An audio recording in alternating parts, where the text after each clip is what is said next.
দেখুন বন্ধুরা, আমার পাটিসাপটা তৈরি হয়ে গেছে। দেখুন কত সুন্দর হয়েছে। তো দেখুন বন্ধুরা, আমাদের আলু গাছগুলো কত সুন্দর হয়েছে। এই কদিন আগে বসানো হলো ছোট ছোট আলু, তো সেইগুলো গাছ বেরিয়ে গেছে, কত সুন্দর হয়েছে দেখুন। তো সবেমাত্র জল দেওয়া হয়েছে। এই আলুগুলো যখন তুলব আপনাদেরকে দেখিয়ে দেব কত করে আলু হয়। চলুন বন্ধুরা, এবার রান্নাঘরের দিকে যাই। তো আজকে কিন্তু একটা স্পেশাল রেসিপি আছে।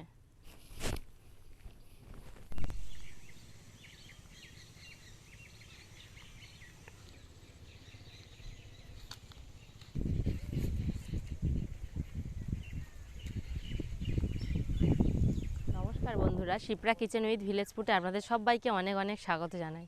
আবার আমি চলে এসেছি একটা নতুন রেসিপি নিয়ে। আজকে আমি বানাবো পাটিসাপটা। তো আপনারা প্লিজ পুরো ভিডিওটি দেখুন। পাটিসাপটাটা হবে একদম সহজ সরল পদ্ধতিতে। তো পাটিসাপটা বানানোর জন্য আমি একটা কলা পাতা কেটে নেব। তো আপনারা প্লিজ সঙ্গে থাকুন। আমাদের রান্নাঘরের পাশে একটা কলা গাছ আছে। তো এই কলা গাছ থেকে একটা কলা পাতা কেটে নেব।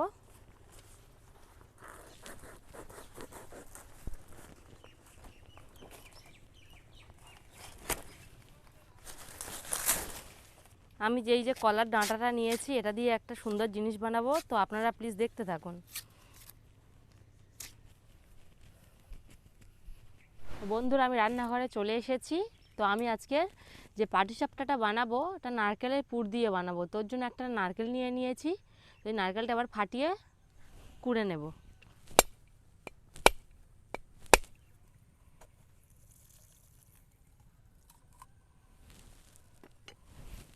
তো বন্ধুরা দেখুন নারকেলটা কত সুন্দর। এবার এটাকে আমি কুড়ে নেব।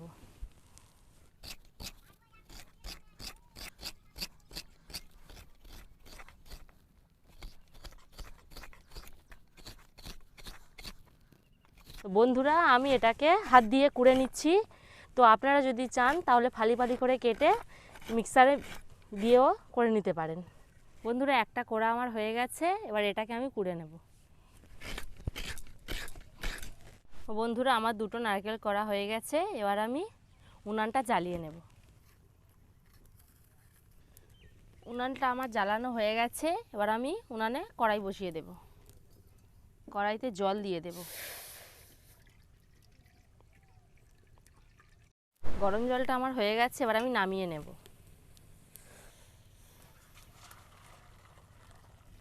উনানে কড়াই বসিয়ে দিয়েছি। এবার আমি নারকেলগুলো এর মধ্যে দিয়ে দেব। এই নারকেলের মধ্যে আমি খেজুরের গুড় দিচ্ছি। তো আপনারা যদি চান চিনিও দিতে পারেন।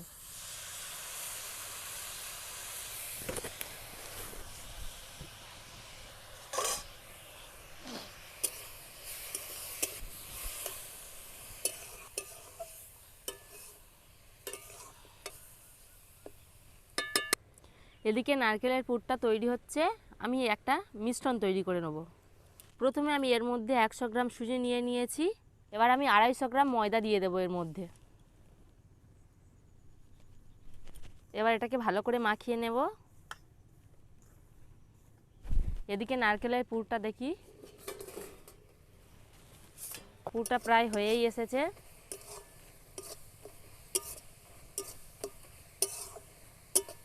নারকেলের পুরের মধ্যে আমি 4টে এলাচ ফাটিয়ে নিয়েছি, এটা দিয়ে দেব।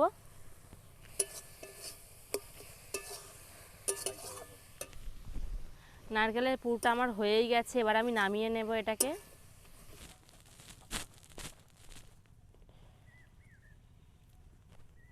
এবার এই সুজি ময়দার মধ্যে স্বাদ মতো লবণ দিয়ে দেব। হালকা গরম জল দিয়ে এবার মাখবো। তো আপনারা যদি এখানে চান দুধও অ্যাড করতে পারেন। আমি এটা গরম জল দিয়ে করছি, আপনারা দুধ দিয়েও করতে পারেন।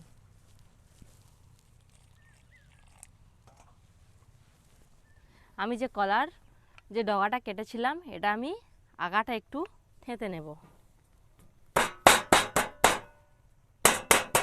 এটা দিয়ে আমি কড়াইতে তেল দেবো। তো আপনারা ব্রাশ দিয়েও দিতে পারেন। আমাদের গ্রামের দিকে এটা দিয়েই কাজ চালানো হয়। মিশ্রণটা আমি তৈরি করে নিয়েছি। গরম জল দিয়ে দিয়ে এইরকম ঘনত্বের করেছি। দেখুন বন্ধুরা, এবার আমি কড়াইতে দেব। বন্ধুরা, আমি এটা কড়াইতে করছি। তো আপনারা যদি চান তাহলে চাটুতে করতে পারেন অথবা ননস্টিকেও করতে পারেন। আমি যেই কলার ডগাটা কেটেছিলাম, এটা দিয়ে আমি তেল দেবো। তো আপনারা বাজারে কেনা ব্রাশ দিয়েও দিতে পারেন। এইভাবে দিয়ে মিশ্রণটা দিয়ে দিলাম। এইভাবে নাড়িয়ে একটু ভালো করে চারিদিকে ছড়িয়ে দেব। ঢাকনা দিয়ে সামান্য 2 মিনিটের মতো রাখবো। এবার আমি খুলে দেখি।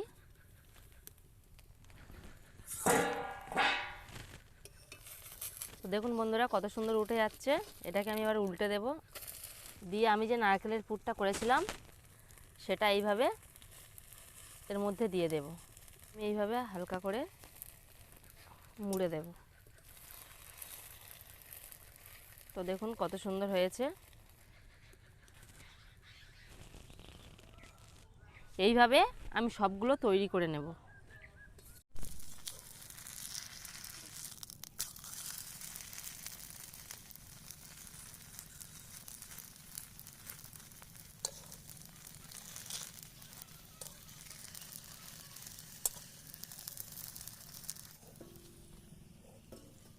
দেখুন বন্ধুরা আমার পাটিসাপটা তৈরি হয়ে গেছে। দেখুন কত সুন্দর হয়েছে।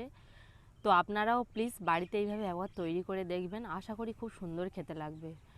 আমার এই পাটিসাপটার রেসিপিটি যদি আপনাদের ভালো লেগে থাকে তাহলে প্লিজ আমার চ্যানেলটিকে সাবস্ক্রাইব করে দেবেন এবং লাইক শেয়ার করে পাশে থাকবেন। নমস্কার।